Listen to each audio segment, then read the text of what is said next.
The Dode Fox Podcast. Hello and welcome to the Dode Fox Podcast. I'm Paul, he's Ronnie, and we still can't see the pitch for Friday night. Thank you to everyone who continues to listen every week. Without you, we're just two darties with nothing to do on a Sunday afternoon. Join the conversation on our socials. We are at Dode Fox Podcast on Facebook, Twitter and Instagram. Coming up on this week's episode, Foggy Friday, stay-at-home Scrandesliga, Who Am I, The Lone Report, the women's team, lottery, 50-50, festive friends, the academy, on this day with the Arab Archive, and lots more. It's all coming up on episode 72 of the Dode Fox Podcast. I'm Andy McLaren. Welcome to the Dode Fox Podcast. So welcome back to the award-winning Dode Fox Podcast. I'm getting mileage. I'm taking as much out of this as I can. The game Saturday, what you got up to?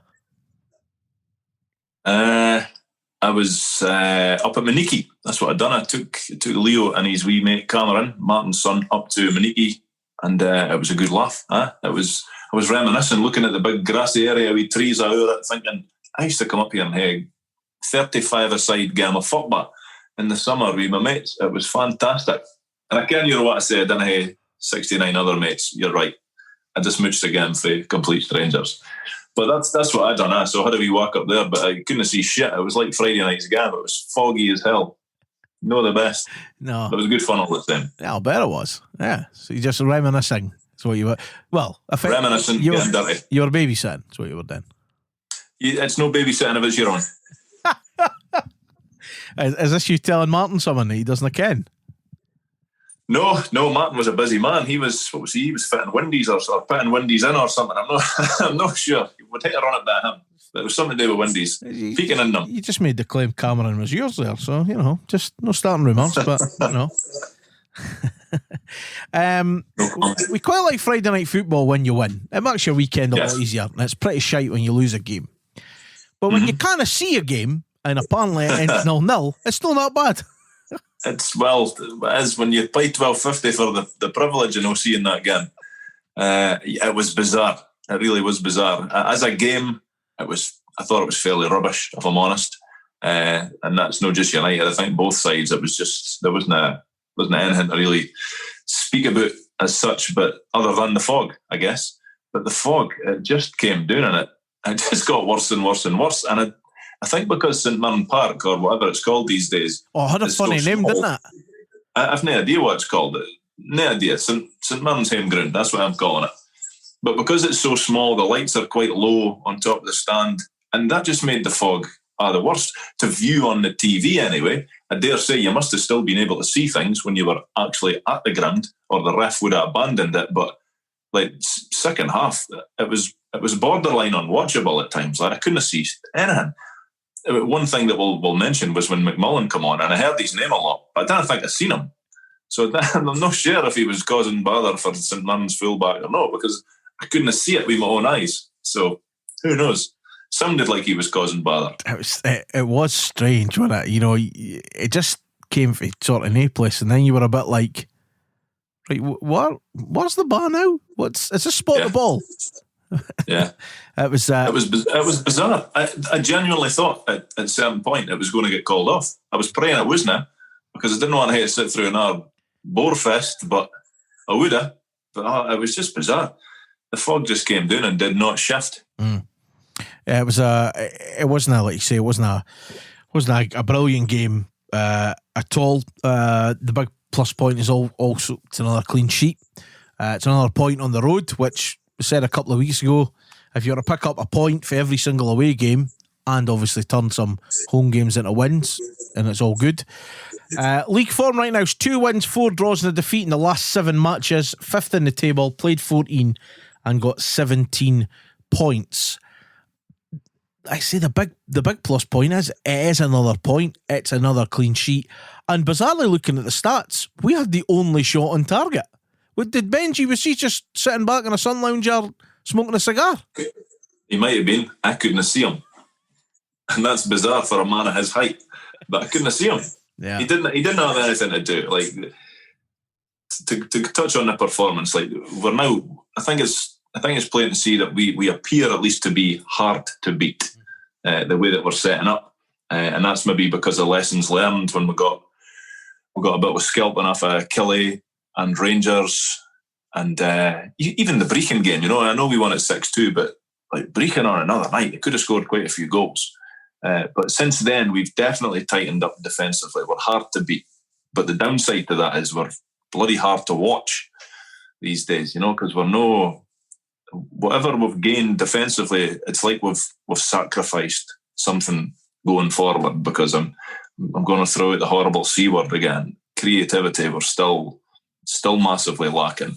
Apart from when I think McMullen came on, but we've already joked about that we think he was creating a couple of things, but we couldn't really see. But he was a different option this season because he's not really had much game time. And to be fair to the manager, when he did give him a little bit of game time, he didn't exactly grab it with both hands when he was played in the cup. But he seemed to have done a wee bit better on Friday night. Sounded like he did. It sounded like he did, yeah. But the game itself, absolutely red rotten.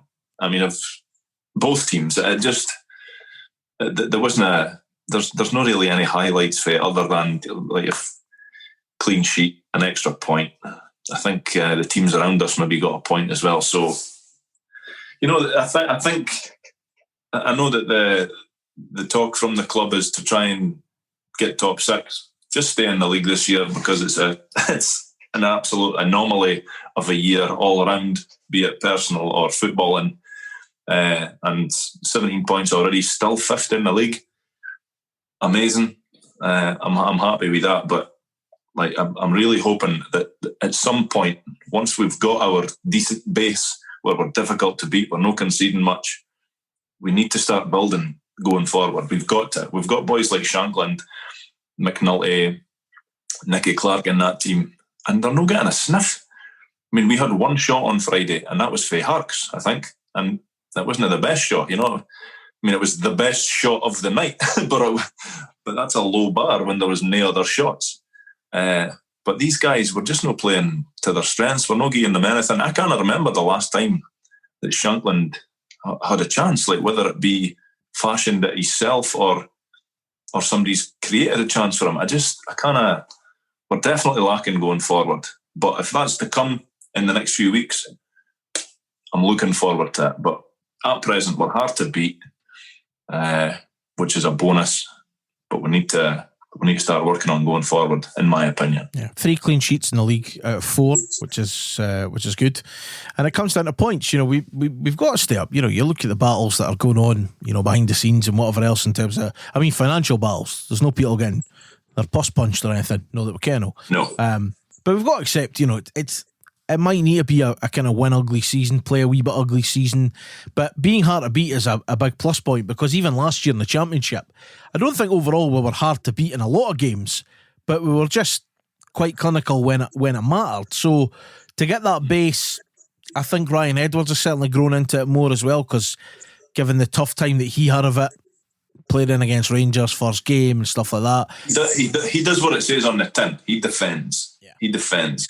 It feels like we're set up to play to his strengths rather than like last year. It was maybe the opposite, where we're playing to somebody at the other end of the park strengths. We're playing Shankland's strengths, but this year we've obviously got defensive structure in at the forefront of our minds, trying not to lose the games and rack up the points until safety's ours, I suppose. But and also one bit you may have seen in the fog was things like the ball coming into the box. I've got no doubt Benji shouted for it, but Mark Reynolds took no chance. I'm launching this. Whereas we saw what happened at the start of the season, where there was these wee moments that hesitancy. Well, you could have not got a good swing at, like a desperate swing at it. Could have went any place, but it was like, no, I'm putting this out, because I've said this loads now. When a long ball's coming into our box, I didn't really worry that now. Like you saw it against Hamilton, perfect example, where the ball dropped, in between, I think it was Reynolds and Robson that day.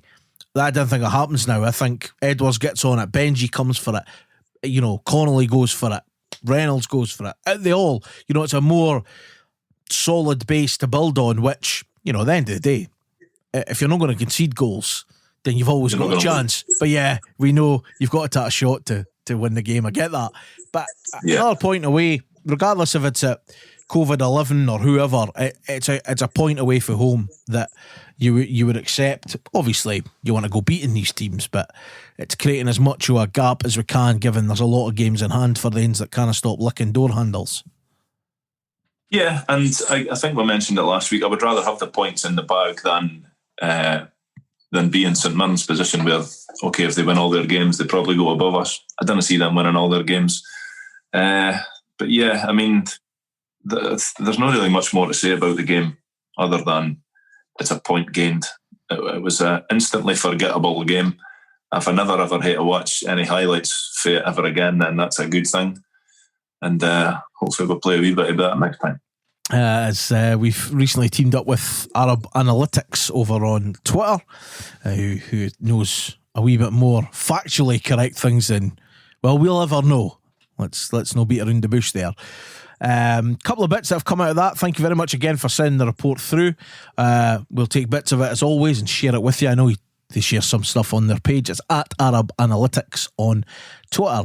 The most popular passing networks were between Reynolds and Robson, 11 passes, and Edwards and Smith, 10 passes, which suggests United were trying to get the ball wide, but when they did, they struggled to get it to the forwards. There were 7 passes between Clark and Shankland, but 6 of these were from Shankland to Clark. And you'd like to think that ideally you'd want it to be the other way around. Shankland needs to be the one on the end of the moves. United recovered the ball 92 times, which is slightly higher than the season average of 87. However, only 2 of these recoveries were in the final third of the pitch. I suggest they weren't pressuring St Mirren in their own half. Ian Harkes had a 90% pass accuracy. And Dylan Powers, when he come on, made 8 forward passes out of his 17 when he came on. And the summary, simply not getting the ball forwards enough, not showing enough intent, not creating enough chances. But we don't need the stats to tell us that. To finish on a positive note, in the last 4 seasons, basically the time since the Rangers have been back in the league, an average of 35 points has been enough to finish 10th or better in the Scottish Premiership. United's points per game so far this season has them on track to reach 46. So it's not all doom and gloom. It's not all doom and gloom. It's not all doom and gloom at all. But and I'm sure there's another 7 teams that would rather be sitting in our position in the league. But like this, there is a real fear with me that although we are appearing to be hard to beat and we've tightened up defensively, if we're playing against whomever and they go and score an absolute raker in the game, I don't see where it's coming from, where we're going to get back into the game, because we would have to completely change our game plan then, because we then have to go chasing a game, and I don't think that we're set up to do that at all. So long may it continue that we keep defending as well as we are defending. And on Friday it was excellent. Like, I think, I'm not sure how many shots they had, 14, 16 shots or something, none on target. And I think you could view that 2 ways. You could think, well, that's because defenders were throwing themselves in front of everything, defending manfully.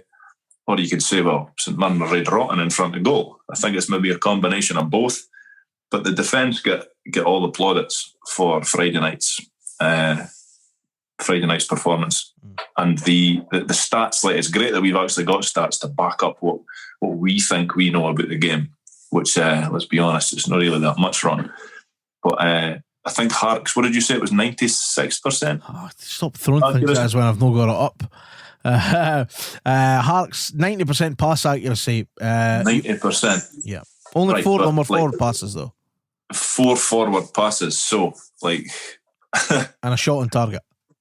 Yeah, but I guess when you hear 90% accuracy, you're like, well, that must be brilliant. But like, where are the passes actually going to?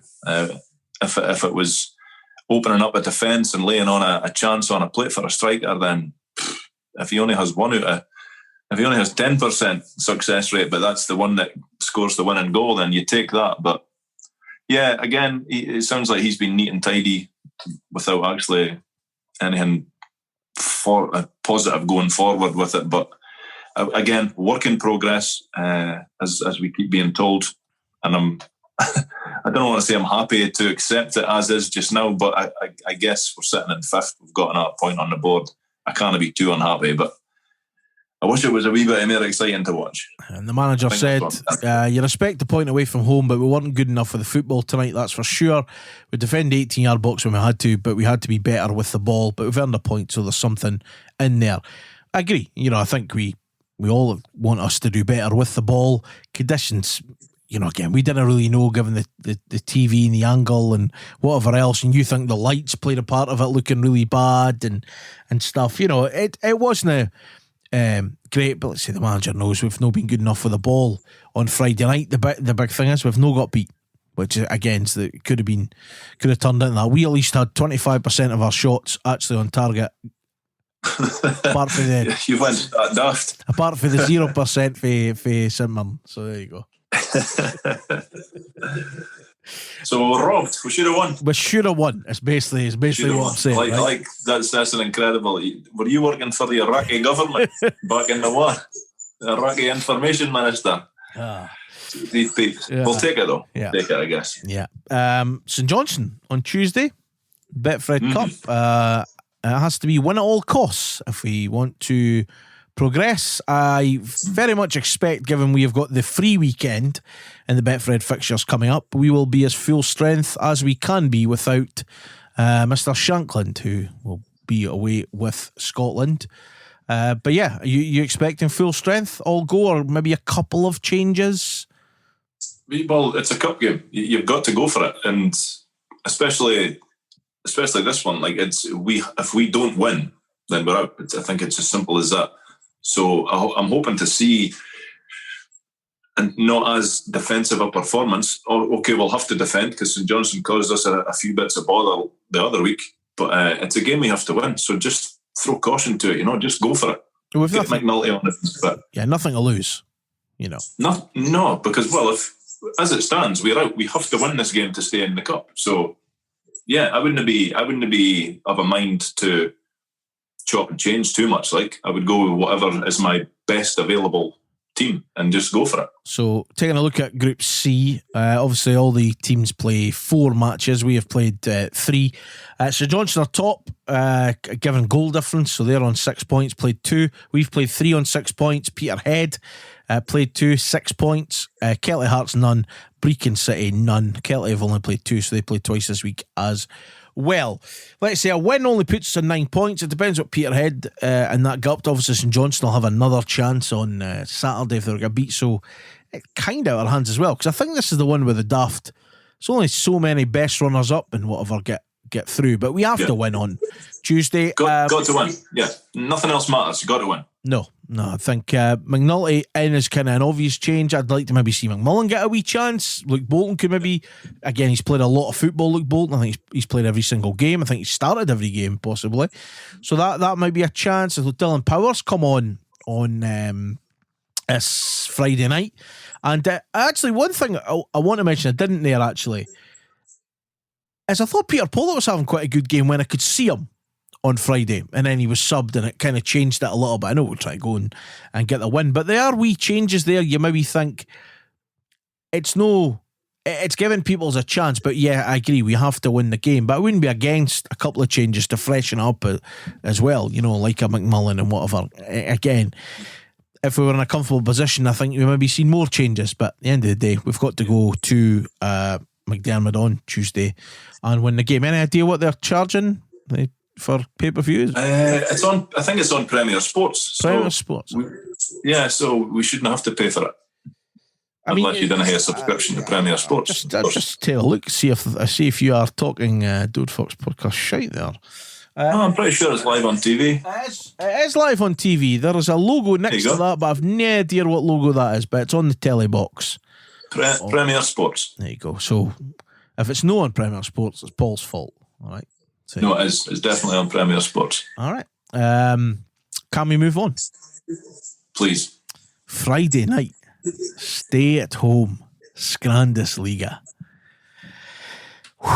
We were trending on Twitter once again, so please keep using the hashtag Scrandesliga. It's a lot of fun. People are going to one extreme to the other on the stay-at-home Scrandesliga right now. It is unbelievable, some of the Scran that is getting dished up. Is it because it's a Friday night? I don't know. There was a lot more alcohol involved. So maybe it was. Yes. There was somewhere it was only alcohol involved. What were you having? Mince rolls with mealy pudding. An absolute delight. I mean, yeah, you've went for it there, have you? There's nothing like a mince roll, especially when the earth collapses in it. Fork and knife job. Can't beat it. Can't beat it. Or you're wearing half of it if you didn't go with the fork and knife. Yeah, it's very true. Right, let's have a wee look at what people have been having. What did I have now? What did I have again? Sushi? No. Vol-au-vents? No. What did I have? Finger buffet? Oh, I know what I had. Homemade enchiladas. Made them myself. Made the sauce myself as well. Nice. It was bra. It was really Ring good, sting? actually. No, the ring was intact. It was fine. Cool. If you're just tuning in. Right. We started off early. Night before stuff. Prep. Andy Hayburn. Chicken wings. Exceptional. Salt and chili featuring Scotch bonnet chilies. And Korean featuring some kind of paste I can't pronounce. And he says, I'm struggling not to wear them now. I licked the screen. I'm not going to lie. No, for the first time. True. But it looked absolutely epic. So Udi Arab had loaded fries, which looked pretty good. Kay was saying birthday cake. You know? Right. Can't beat birthday cake. Pre-match grub, a Campbell's Butcher pork sausages on a baker's roll with a mug of tea. Fair enough. That was for Brian. Fraser Logan was on the taco bowl for Urban Taco, which is in the US of A. It's not my 40, but it's a close representation of what it looks like. So he basically bumped the 40 to prove that his tea looked better than it was. Don't like that. Easy 908 had prawn cocktail Walkers, and I think that's a can of Red Stripe. Gordon Aitchison, who's a previous guest on this podcast, was on Tesco's finest steak with McCain oven chips, pretzels, a dairy milk, mushrooms, not sure it was out of the same dish, and a whole bottle of Jack Daniels. Oof. Pushed. Martin the Arab, he was on was basically on a cheese board. No big fan of cheese boards. Nah, cheese. Nah, you try to invite me to your cheese and wine club many moons ago, Ron. It's not happening. I'm not into cheese boards. I like cheddar cheese and smoked cheese. That's about it. Cheese is wasted on me.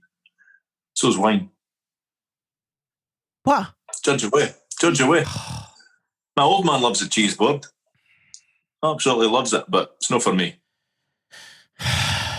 Jen was saying two cans of gin and a Terry's white chocolate orange.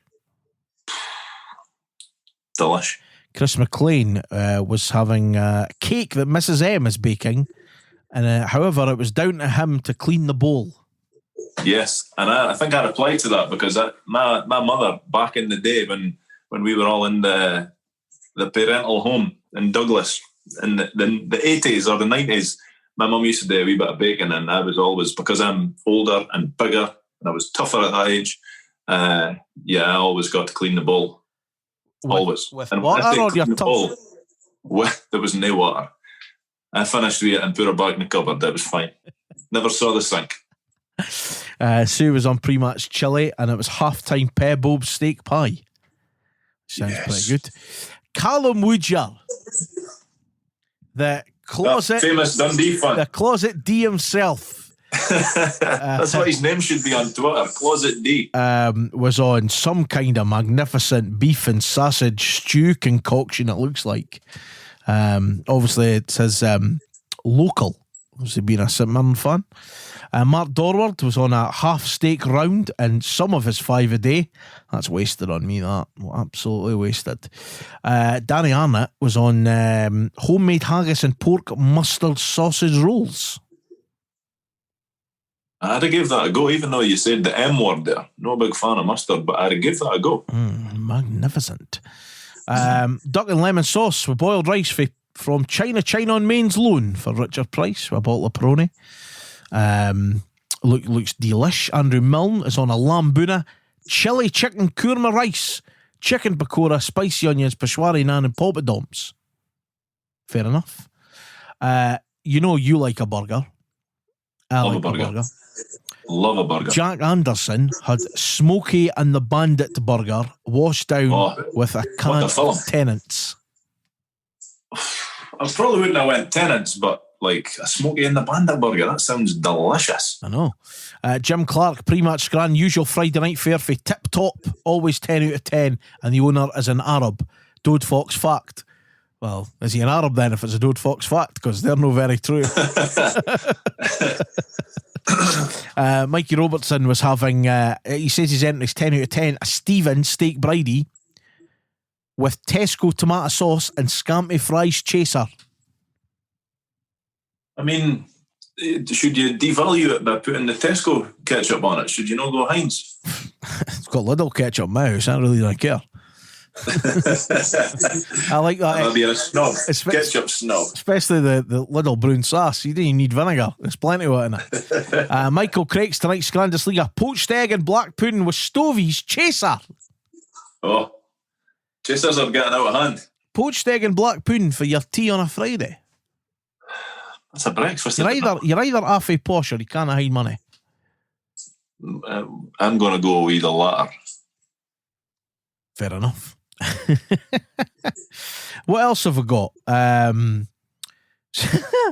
You and Cameron having to self-isolate. We do wish you well, Ewan. Hope you get better soon. Reading what's left in the freezer before the messages arrive. It looks like some kind of homemade soup, but opening up the photo, I think he's got Cookie Monster slippers on. That's no bad thing. He was always my favourite Sesame Street character. Him and Oscar. Raymond Simpson, no controversial choices for me this week. Mixed kebab box from German Doner Kebab, since I'm just home from work. Never been there. Often wanted to go there. Gordy has got it right. Hashtag Scrandesliga. At Dode Fox Podcast. Zulu's Friday special. Now, Zulu's is an institution. Yes. It's marvellous. Now, the Friday special, if nobody can, this is no sponsored and it should be, is a 10-inch peri pizza, peri chips, two burgers, and a wrap. Yes. Magnificent. I got it a few weeks back when I had the wee man. And I swear to God, I couldn't eat much more. Like I had one burger, I dove straight in, had half the pizza, and there was so much left. I was absolutely disgusted with myself. I should have kept it for the next day for breakfast or something, but I couldn't do it. It's delicious, though. Yeah, it's very good. But look, I mean, again, Ross has got doner and chips on the go. Josh has got a curry on the go. Davy Vernon's got a couple of pizzas on the go.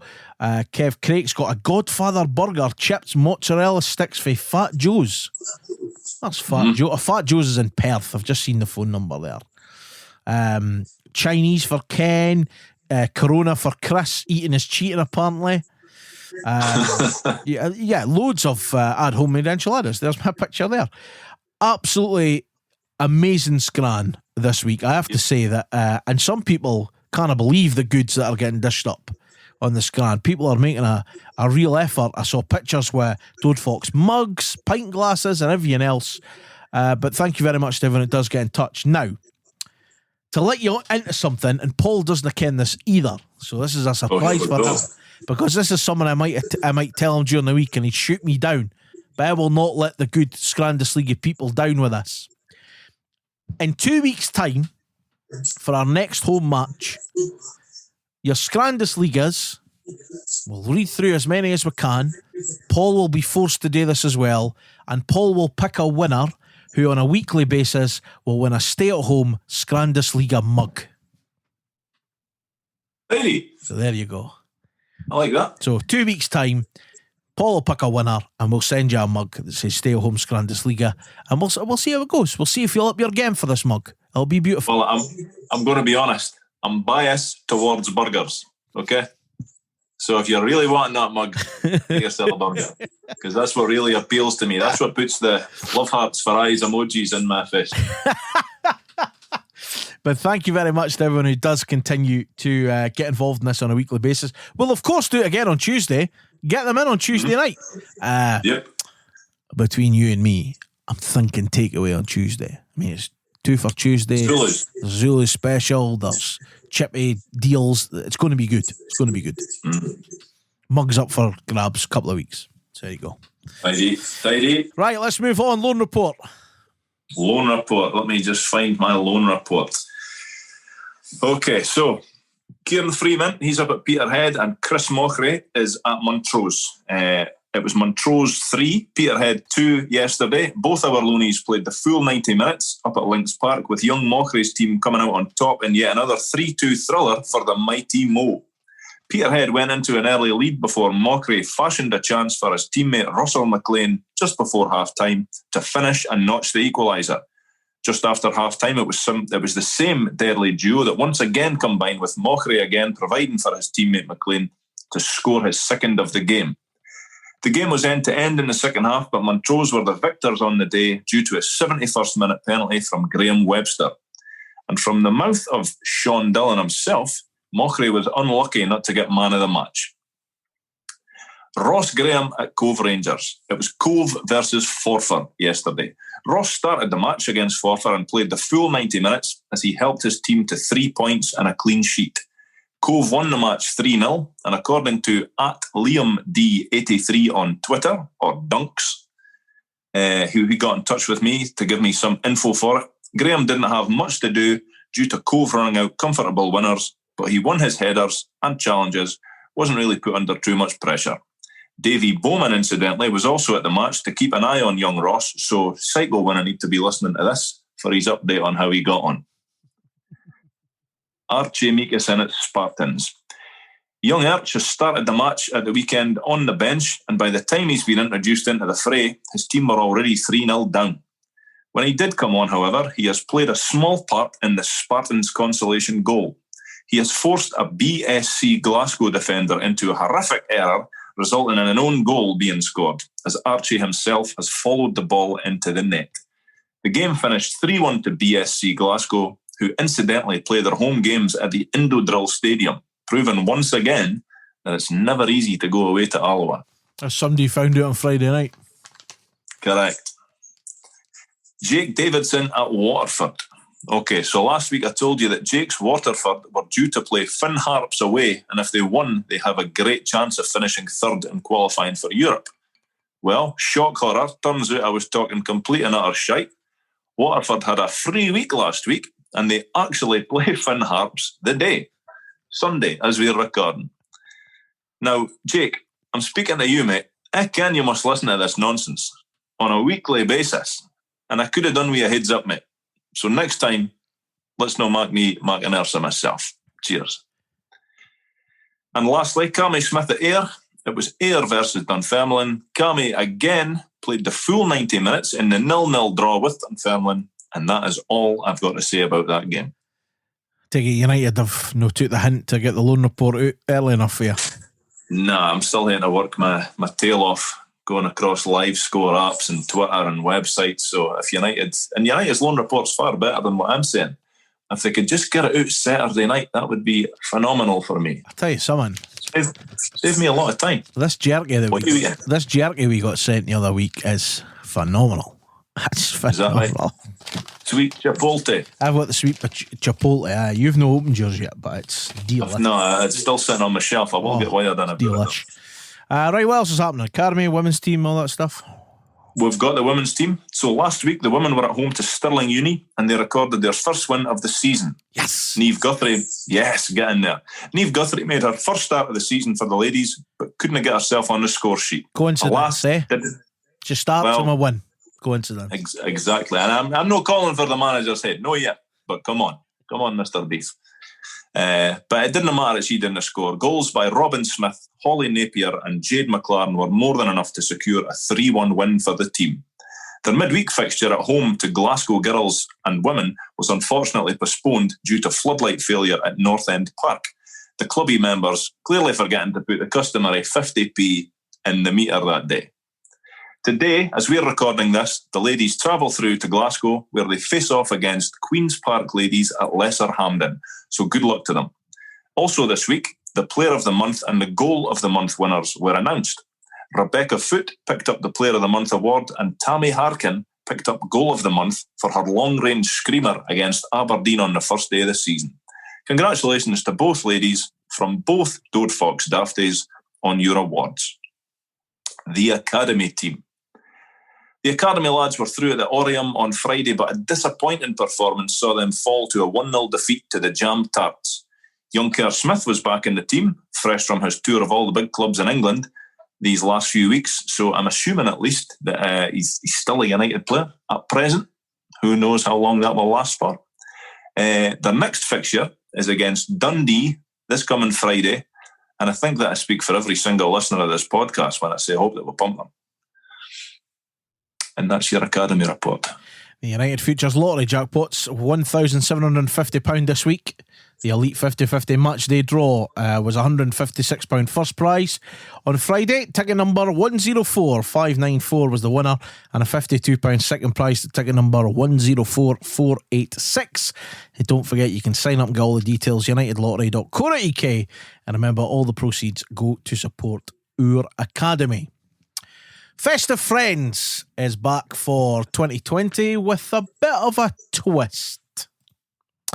Do you want to tell us about the event that you've been involved in, and then we could have a wee look at how it's changed slightly due to this wee bug that's going about? Yeah, well, last year, obviously we done the kilt walk for it, and we raised money for it last year, and we raised quite a lot of money. And then I went on the committee, and I offered nothing to the committee. I was possibly the worst ever member on any committee ever in the world. However, I was on it, I took part, and it was a success on the day. So it was basically, the Heggie was opened on Christmas Day. There was 120 invited people that came along, people that are less fortunate, people on their own, maybe people in homes. They came along, they got their Christmas meal, they got a wee gift set, and then they got taxis home. But this year, I'm not on the committee this year because, as I say, I offered nothing to the committee last year. I was absolutely hopeless. I was just sitting there listening to people that knew a lot better than me. But this year, obviously, we can't do that. But I think it's going to be a case of we're going to be delivering Christmas meals. Yeah. We're going to be doorstepping people. So yeah. So basically, it should still be a success, I'm hoping. Basically, United Community Trust traditionally holds the Festive Friends lunch for those who would otherwise be on their own. However, due to the current restrictions, the organisation has been forced to throw a substitute on to ensure people don't go without. So the charity has partnered with Balhousie Care Group, who have agreed to prepare a lunch for 120 individuals on Christmas Day. The Trust's volunteers will then distribute the hot lunches to people's homes, alongside some gifts and a phone call on the day as well, which I think is just a brilliant way of how we are getting round things. I mean, let's be honest, we thought we were hitting a roadblock in March, but it's like houses are tumbling down now. I mean, we are climbing rubble to go around things for whatever, and for something like this, which is a huge thing. Obviously, you were really happy to take part last year, and you see the difference it makes for people to come together. And obviously, we can't do that this year, but to be able to provide, a gift, someone to talk to, and a meal is absolutely massive, which is brilliant. You can get more details, but more importantly, if you know someone who may benefit from some company and support on Christmas Day, then you can get in touch. Inquiries at dundeeunitedct.co.uk. That's inquiries at dundeeunitedct.co.uk. You can head on to their social media and their website and stuff as well and get in touch there. Donations of presents can also be made by getting in touch via the same email address, and you can chip in some extra money to the fundraiser by searching for DUCT Festive Friends on Just Giving.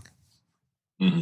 Yeah, as I say, I'm not on the committee this year myself, but I will be volunteering on the day. It's a great cause.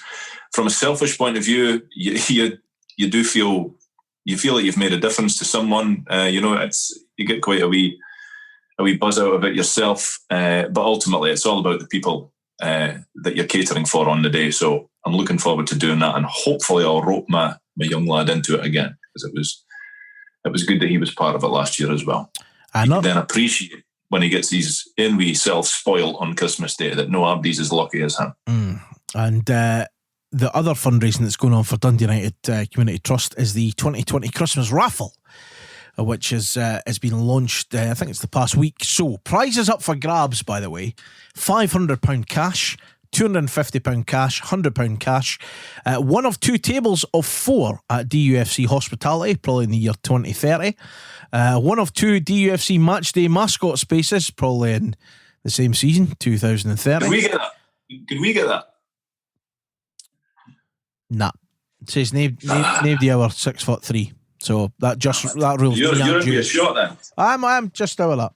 2021-22 membership for Junior Academy, Para Football or Girls Academy, Holiday Camp Golden Ticket, which is one free place at every DUCT Holiday Football Camp in Dundee throughout 2021, and more prizes to be announced. So all the funds raised from the Christmas raffle will support the work Dundee United Community Trust does in Dundee and the surrounding area.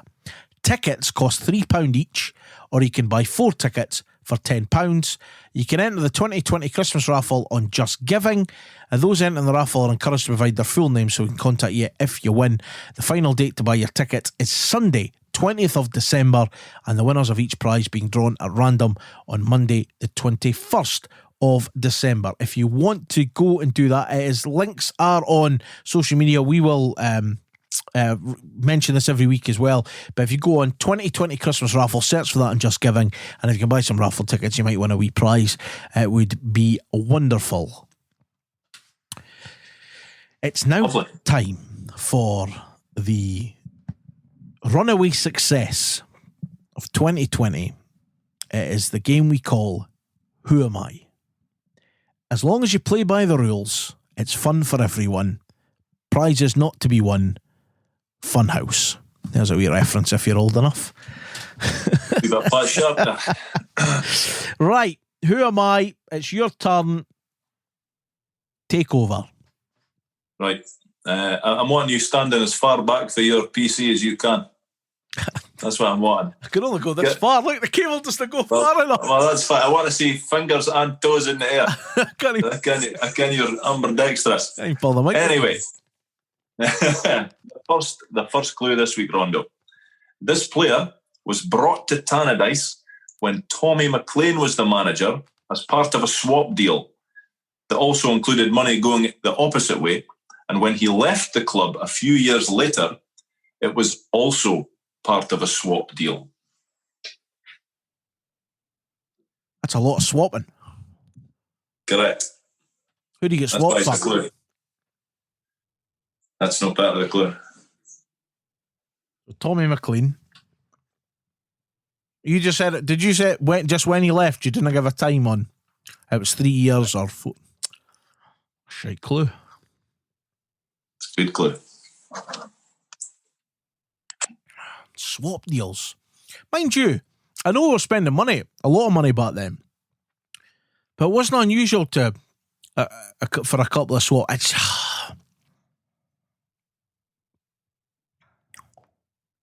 swap deal. I didn't realise that it was a swap deal that brought him in and punted him out as well. The likelihood is he's probably going to be Scottish. He's getting fuck all the way.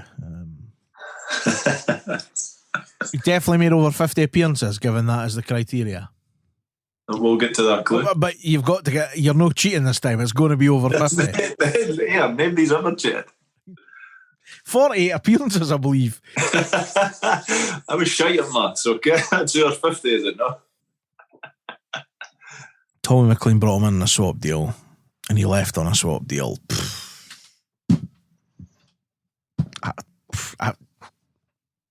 It's a good clue. No, I mean, it's a shite clue. Is what you mean. It's a shite clue. It's a difficult clue. I'll give you that. No idea. I've not even got an idea. I've not even got a clue. Right. This player played 61 times for the club, was never capped, and never scored a goal for us.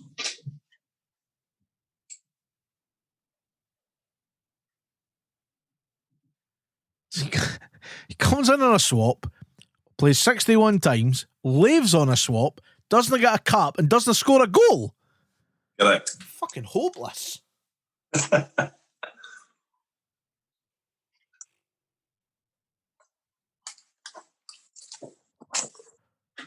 This is a nightmare. I mean, Ken.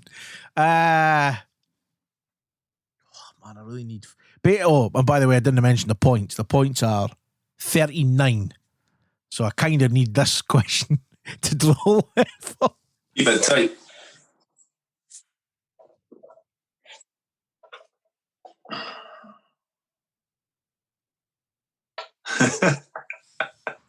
Is that sweat I could see dribbling down your forehead there, Ron? No idea. Still no idea? It's not going to be any of the Scandinavians. It's definitely not going to be any of them. It's 61 times. Ian Jenkins. No. Fuck off. Right, that's good. And that's significant that you've not got it yet, because I'm still in the lead, regardless. Even if you nail it now, I'm still in the lead. I'm still in the lead. Anyway, question 3, or clue 3. This player made his debut for us in January 1997 against the team that he would ultimately leave us for.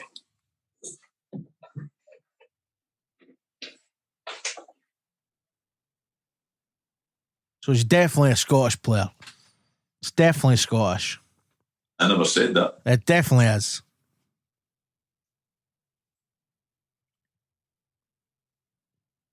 He couldn't have been out long.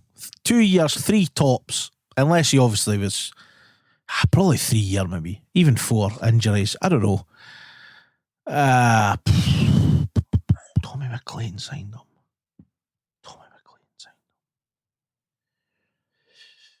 Who did we have when you cheated the other week? So Jamie Buchan. I never cheated. Do you want to know who I had in my head quite for about the second clue? It was Tassos Vanitas, right? But it's no him. It's definitely no him, given the clues. Definitely but Tassos. What a beautiful man he was. Right, recap as the 3 clues. People are shouting. This player was brought to Tannadice when Tommy McLean was the manager as part of a swap deal that also included money going the opposite way. And when he left the club a few years later, it was also part of a swap deal. That was clue 1. Yep. Clue 2 was this player played 61 times for the club, was never capped, and never scored. And clue 3, this player made his debut for us in January 1997 against the team that he would ultimately leave us for.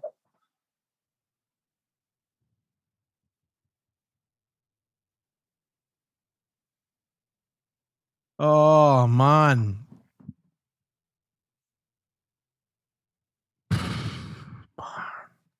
It's just tricky this week, like. It's just tricky. People are raging right now.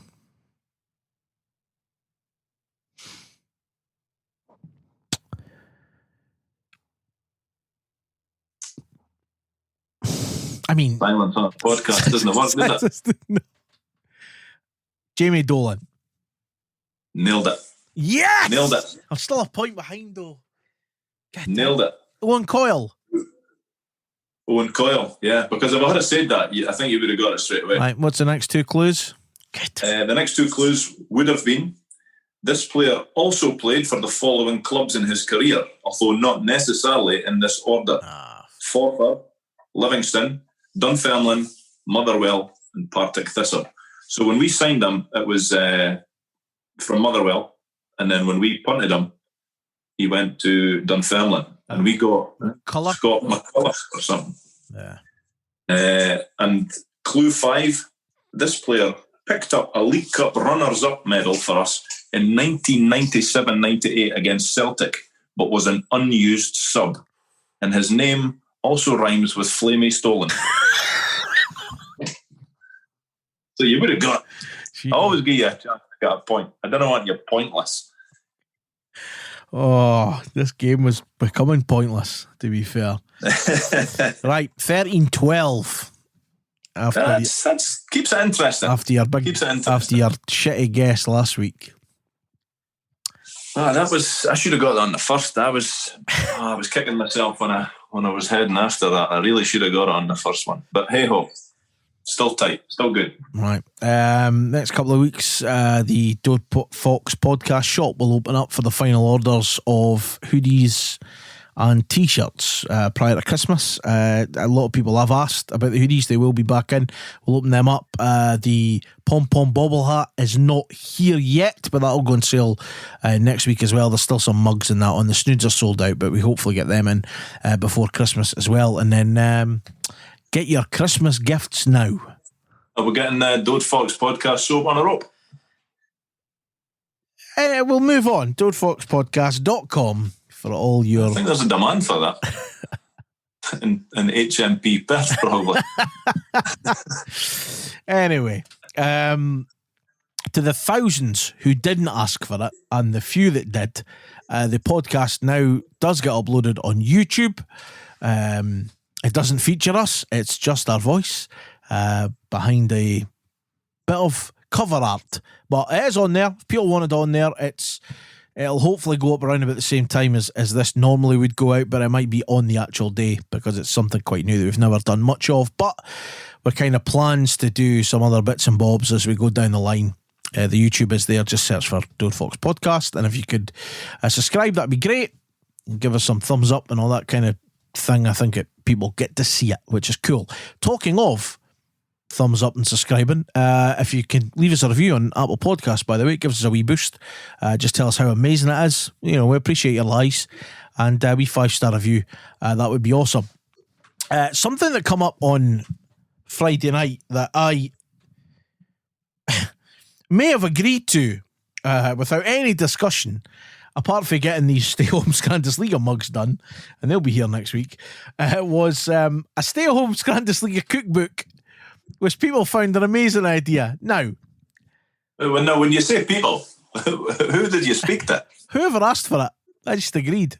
And Andy Hayburn said he'd give his chicken wings recipe, so I thought it was cool. Well, this is news to me. So, here's my idea, and again, I've not spoke to Paul about this because the look on his face will tell you that. The idea is, if people are semi-serious about it, if they want to DM us on any of the socials, telling us they'll get involved with a recipe and some photos, I will look at seeing if feasibly we can get it done. I would love it to be in print, so if we can, do enough interest, pre-orders, I don't know how much it'll even cost. I haven't looked at that. Then we'll get an actual thing published. If not, we'll just do it as a download only option and we'll get it designed up and whatever, and it'll be kind of a nominal sort of price. So it's something that might just be a bit fun. It might never get off the ground, but I thought it was quite a funny idea, and I thought I'm up for that, given I just made some enchiladas that looked the bomb. So I'm thinking mince rolls. I'm thinking like homemade sausage rolls, homemade peas, stuff like that. I think could be quite cool. That's all. The shock look on your face. I've got no words. Somebody also requested a nude Paul McNichol calendar, but there's no demand. Was that a P. McNichol that requested that? It was a Noel Berry. A Noel Berry. Well, he's got a previous. Also, by the way, thank you very much to the suggestions for last week about what we can do to help sort of raise money and stuff. There are still loads of ideas going about. Obviously, we don't know the current situation with these cuts and whatever that's going on. One thing, you remember back a little while ago, we were giving some pies to try. on the for the stay-at-home Scrandesliga, and the guys that put them together are going to be selling them, I believe, for the Hamilton game in a couple of weeks. I will get an update. I'll post about it this week. But they were looking to sell, I think it was something like 400 pies or something, and all the money would go to the club. But I'll try and get some more info and post out this week about how it can be ordered, how many's left, how much. We'll get all that and see where we can go. But they were delicious. Yes, they were, definitely. I'll be ordering some again. To touch on the point about the money raising run, there was quite a few people that wanted to do like the walk. I thought you said it as a joke, walk to Minneapolis, but like virtually. No. I mean, actually, yeah, they virtually. Well, it's not happening. But it was a good idea. Me personally, I'm not sure how much DOS, because that's basically essentially a sponsored walk, isn't it?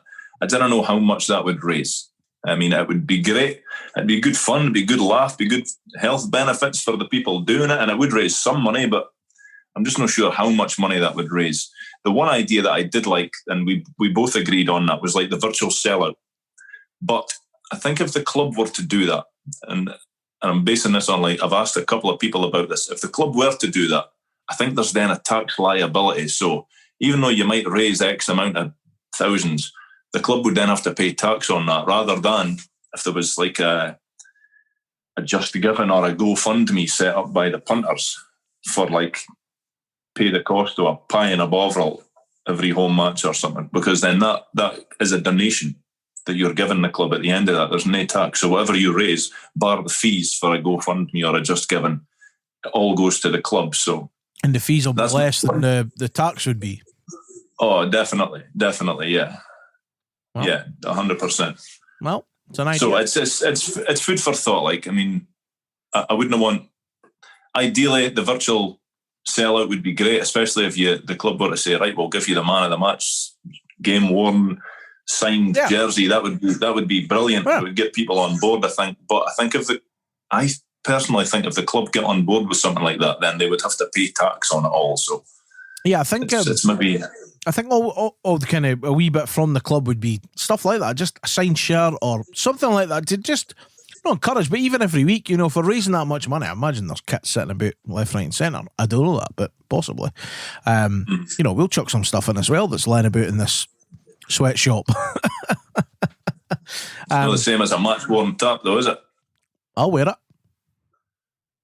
Yeah. Well, okay. Just in your cookbook. Yeah, I know. I don't know where that come from.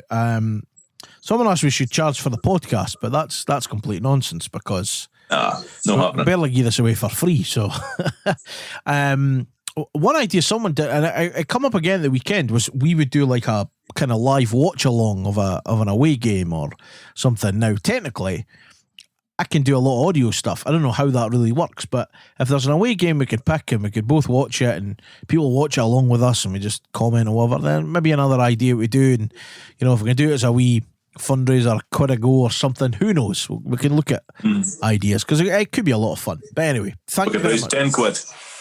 10 quid better than none. Right. On this day, in association with the Arab Archive, preserving the history of Dundee United Football Club since 2006. Couple of token mentions first. On this day, as we record this, the 8th of November, 2017, Shaba Laszlo took charge of United, and in 2019, we beat Dundee at Dens. What's your memory of both? I was actually thinking Shaba was a decent appointment. So I've since had a lobotomy. I realise it wasn't it. And my memory of Dens is that white pudding supper afore it that just showed up in front of me in Club 83 and your high-pitched squeals from 2 rows back at the game. Oh, I remember that white pudding story. What was all that about? Where did it come from? To this day, it's a mystery. It didn't turn out any chips, did it? It just a white pudding? I'm pretty sure was it a white pudding or a red pudding? It's half eaten enough. I can't what it appeared for. Oh, that was quite funny. It's a good day. It was. Right.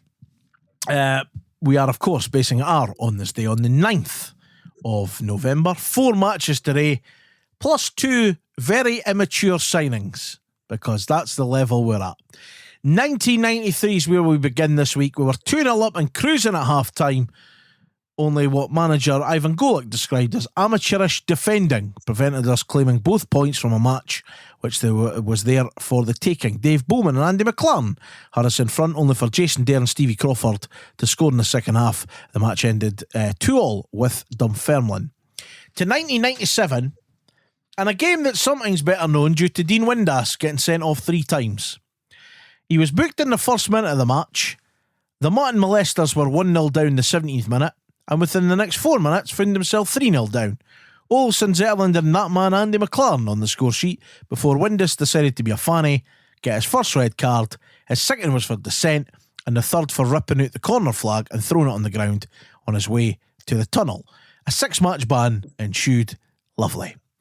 Olsen got a second. Craig Easton also scored, and if it wasn't for Vaseline Eyebrows himself, Jim Leighton, the Tannadice tally could have easily been more. As it was our biggest ever league win over Aberdeen as we won the match 5-0. What a game it was. Amazing. But you're right, like we could have won 10-0, but everybody remembers Windass losing the tatty. Tremendous. It was the League Cup quarter-final in 2004 as we took on Hibs at Tannadice. Ian McCall was forced to make one change to the side that lost in such dramatic fashion at Dens. A man who I don't think will ever feature in Who Am I? Karim Kerkar, who had played for Clyde in a previous round, was ineligible, and therefore striker Jim McIntyre, the agent himself, came back into the side to partner Jason Scotland in attack. The United bench looked very strong with veterans Billy Dodds and James Grady waiting in the wings. Last season's beaten finalists Hibs were looking to progress in order to go one better than last year. Derek Riordan had Hibs ahead in the first half and looked to be enough until Mark Wilson's free kick with 3 minutes left found Chris Innes in a great position, but his shot was sliced and the ball landed at the feet of Jim McIntyre, who scored to square the match and force extra time. United took the lead after only 2 minutes of the second half of extra time. A great ball from Archibald found Billy Dodds on the left and of left-hand side of the Hibs penalty box. His cross, Jim McIntyre scored from close range, and we head again to the semi-final. Our final match this week is from 2013, and a match that Stuart McCall swore that Dundee United's stunning display was the best he'd seen from an away side at Fir Park in 3 years as boss of Motherwell. We romped to maximum points thanks to Ryan Gould's double, goals from Paul Payton and Andy Robertson. The highlights are on Arab Archive. I watched them probably about 6 times last night. What a performance it was. We were absolutely brilliant. Yeah, I wasn't there that day, but anybody that you speak to that was, they all agree that it was one of the best performances they'd ever seen from a United team. And I mean boys that have been going for years and years and years. So yeah, I kicked myself that I wasn't there. But and of course, it's the game that John Rankin told us about when Andy it's the ball on the edge of the box in the last minute, yeah. and hears ranks, and it's Andy Robertson in the box, and then goes and scores the 4th goal. But Ryan Gould was brilliant that day. Big Nadir was brilliant that day. Paul Payton scores a header that he should never get to. 4 yards out or whatever it is, but they are up in the Arab Archive. It's an absolute brilliant game. It's well worth watching back. And again, it was a game I wasn't at either, but superb. That's our games for this week. Players signed on this day, the 9th of November. And because we are so immature, in 1911 was signed Willie Lynn, and in 1964 was signed Kenny Dick. What's funny about that? So that was on this day. Thanks to the Arab Archive, as always, for an absolutely superb resource of Willies and Dicks. So thank you very much. That is it. Episode 72 is done and dusted. We are away to St Johnstone on Tuesday night. Paul ensures that it's on Premier Sports. Is that free to air, or are we getting chucked for money for that? Or? No, it's a subscription channel. Great, brilliant. That usually only watches the Ugly Sisters, no doubt. Is that usually correct? Great, brilliant. Yes. Can't wait for that. How do you think we'll get on? Do let us know. We are on social media. We are at Dode Fox Podcast. For stuff like Scrandesliga and that, if you're not on Twitter, get yourself on Twitter. It all happens on there. It is chaos with the amount of good Scran that is on there. But if you're a Facebook only or a Instagram only. Stick it in the comments, stick it in your story, and we will see it. By the way, one that I need to mention that come on Instagram is Daniel Glenn had a buttered roll. That was it. That was it. No crisps, no ham, no cheese, no Branson pickle. A buttered roll. He was over the moon with it though. No pie. It's just No, plain roll. Unbelievable. We butter.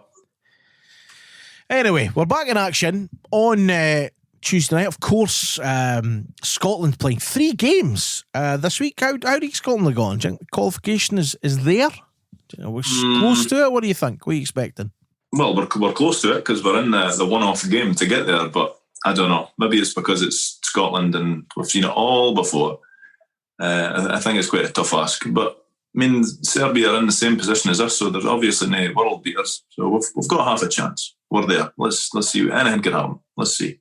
Let us know what you're thinking. We are at Dode Fox Podcast across social media, and as always, follow the advice of the government and all that kind of stuff as we look to get fans back in. It was great to see Ross County getting like 300 fans in on Friday night and whatever, and it's something we all want to aim for. The quicker the tiers and the R numbers and all these kind of things drop, you can do that by doing your bit, by washing your hands and staying 2 meters away, and more importantly, wearing a mask, washing your hands and your arsehole.